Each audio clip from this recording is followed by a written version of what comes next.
Odysseus survived the Cyclops, the wrath of Poseidon, and countless storms at sea.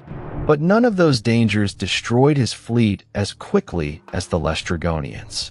In a single terrifying attack, 11 of his 12 ships were crushed, and hundreds of sailors were captured and eaten. Only Odysseus escaped. But was his survival the result of intelligence, instinct, or simple luck? Today, we uncover the forgotten giants who nearly ended the Odyssey before its final journey had truly begun.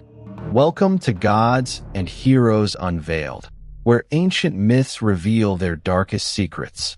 Odysseus arrives at Telepylos. After days of exhausting travel across an unforgiving sea, Odysseus and his remaining fleet finally reached a distant land known as Telepylos, the home of the mysterious Lestrigonians. Before them stood an unusual harbor, surrounded on both sides by steep cliffs of solid rock. The entrance was narrow, but the water inside appeared calm, deep, and protected from the violent winds of the open sea. To the weary Greek captains, it seemed like the perfect place to rest. One by one, 11 ships passed through the narrow opening and anchored close together inside the harbor. Their crews believed the high cliffs would protect them from storms and hostile eyes. Odysseus, however, remained cautious. Instead of following the others into the enclosed bay, he kept his own ship outside the harbor entrance. He secured it to a rocky point near the shore, where it could quickly return to open water. Homer never explains exactly why Odysseus made this decision. Perhaps it was instinct. Perhaps years of war had taught him never to trust a place with only one escape route. Whatever the reason, this small act of caution would soon save his life. The peaceful harbor was not a refuge. It was a trap. And while the other captains rested inside its stone walls, the inhabitants of Telepylos were already preparing to close in around them. The encounter with the princess. With no sign of movement along the shore, Odysseus climbed to a high point and studied the land surrounding the harbor. He could see no cultivated fields, grazing animals, or ordinary signs of human life. Only a thin column of smoke rose in the distance, suggesting that a settlement lay somewhere beyond the rocky coastline. To discover who lived there, Odysseus selected 3 men from his crew, 2 scouts, and a herald. Their task appeared simple. They were to find the inhabitants, learn whether they were peaceful, and return with news before the fleet moved farther inland. The 3 men followed a road away from the harbor until they reached a spring known as Artatia. There, they encountered a young woman carrying water. She was the daughter of Antiphates, king of the Lestrigonians. At first, nothing about the meeting seemed threatening. The girl answered their questions and directed them toward the palace of her father. To the exhausted sailors, this must have seemed like a hopeful sign. The land had a king, a royal family, and what appeared to be an organized city. They had no reason yet to imagine that they had entered the territory of monsters. Following the princess's directions, the men approached a great house whose size towered above the surrounding structures. Its doors stood open, and the scouts stepped inside expecting to meet the ruler of Telepylos. Instead, they found the king's wife. She was enormous, so vast and terrifying that the men froze at the sight of her. And when she called for her husband, the illusion of a normal kingdom finally began to collapse. The Cannibal giants. The enormous queen did not welcome the strangers or ask why they had entered her home. Instead, she raised her voice and called for her husband. Moments later, King Antiphates appeared. The scouts had expected to meet a human ruler. What entered the hall was something far more terrifying, a giant whose size and strength dwarfed any ordinary man. Before the Greeks could explain their mission, Antiphates reached forward and seized one of them. There was no negotiation, no warning, no offer of hospitality. The king killed the helpless messenger and prepared his body as a meal. For the 2 surviving scouts, the meaning was suddenly clear. Telepylos was not a peaceful kingdom, and its royal family did not see travelers as guests. They saw them as food. The two men turned and fled from the palace. Behind them, Antiphates raised the alarm, calling upon the inhabitants of the city.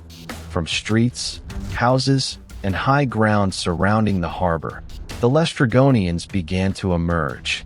They were not merely tall warriors. Homer described them as beings who resembled giants rather than ordinary humans. Armed with immense strength and driven by hunger, they rushed after the escaping Greeks. The scouts ran desperately toward the coast, knowing that every moment mattered. If they could reach Odysseus in time, perhaps the fleet could still escape. But the harbor lay at the end of a narrow route, and the ships had been anchored deep inside its stone walls. As the two survivors raced toward their companions, the Lestrigonians spread across the cliffs above them. The peaceful city had awakened, and before the sailors could raise their sails, an entire population of cannibal giants was already closing in on the trapped fleet. The fleet trapped in the harbor. The two surviving scouts reached the harbor with the giants close behind them, but their warning came too late. 11 Greek ships were packed tightly inside the enclosed bay, secured near one another beneath the towering cliffs. The calm water that at first appeared so welcoming now became their greatest weakness.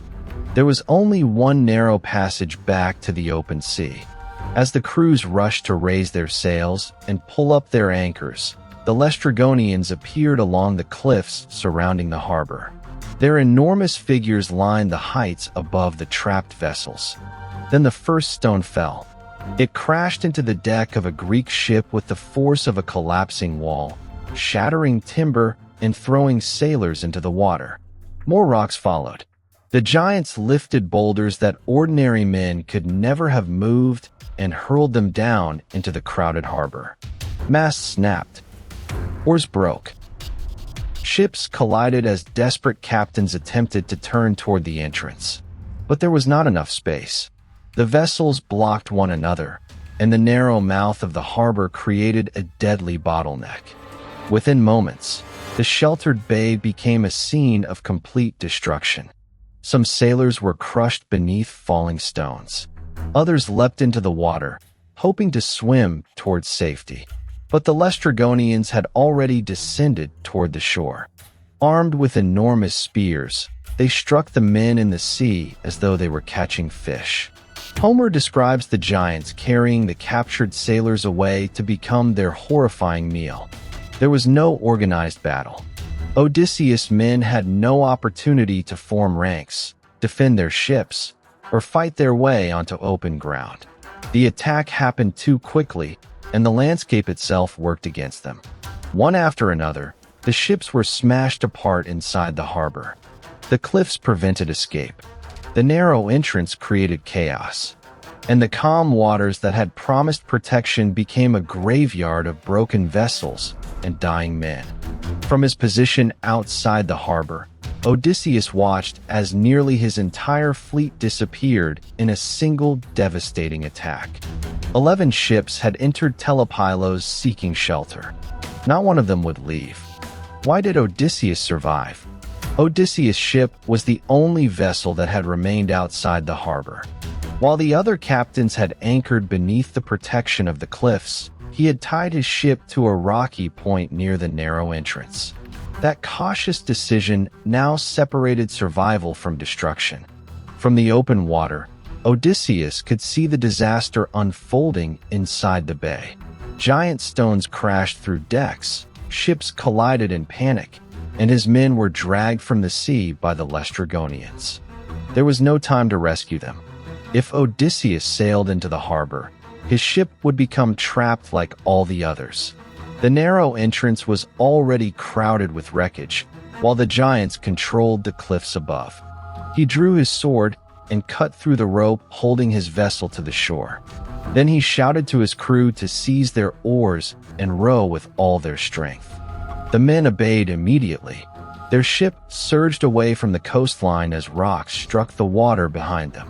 Unlike the vessels inside the harbor, They had enough space to turn toward the open sea. Odysseus and his crew escaped. No other ship followed. The 11 vessels inside Telepylos were shattered, and nearly every sailor aboard them was killed or carried away by the giants. Odysseus had arrived with a fleet. He left with a single ship. Was his survival proof of his legendary intelligence? Perhaps. His refusal to enter an enclosed harbor showed the caution of an experienced commander. But his escape also carried a terrible cost.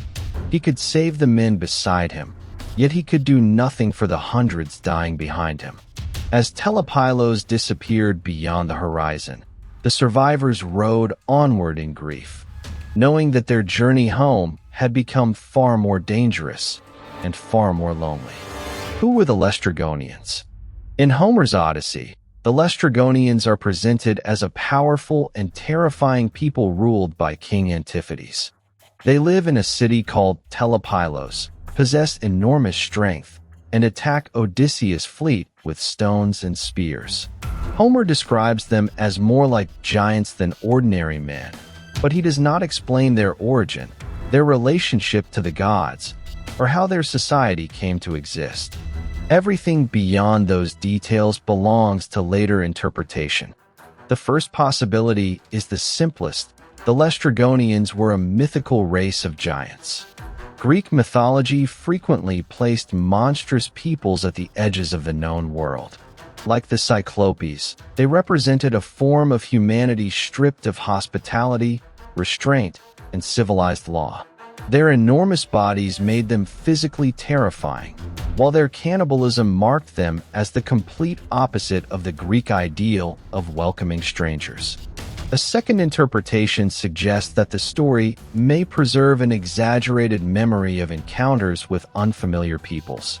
Ancient sailors often returned with stories about distant lands, strange customs, and hostile inhabitants. Over generations, a dangerous foreign tribe could become a race of giants, while an attack on ships might grow into a tale of cannibals throwing mountains from the cliffs. There is no firm evidence identifying the Lestrygonians with a specific historical people. Any such connection remains speculation. The third possibility is symbolic. The Lestrygonians may embody the fears faced by ancient sailors entering unknown waters. Their harbor appears safe, but its narrow entrance makes escape almost impossible. The peaceful landscape hides a population ready to destroy every stranger who arrives. In this reading, the true monster is not only the giants. It is the unknown world itself. Homer never tells us whether the Laestrygonians were based on real people, pure imagination, or both. But within the Odyssey, they serve a clear purpose. They prove that a place offering shelter can become a trap, and that beyond the familiar world, danger may wear the appearance of safety. Conclusion: the encounter with the Laestrygonians changed the course of Odysseus' journey forever. He had arrived at Telepylos with 12 ships and hundreds of men. He escaped with only one vessel and the small group of sailors who had remained beside him. 11 ships were destroyed inside the harbor. Most of his fighting force was crushed, drowned, captured, or carried away to become food for the giants. From that moment onward, Odysseus was no longer the commander of a powerful fleet. He was the leader of a single damaged crew, surrounded by an unknown sea and increasingly dependent on his own judgment to survive. Their next destination would be the island of Circe. But after the horror of Telepylos, the survivors had learned a brutal lesson. In the world beyond Troy, even the safest harbor could hide a nightmare.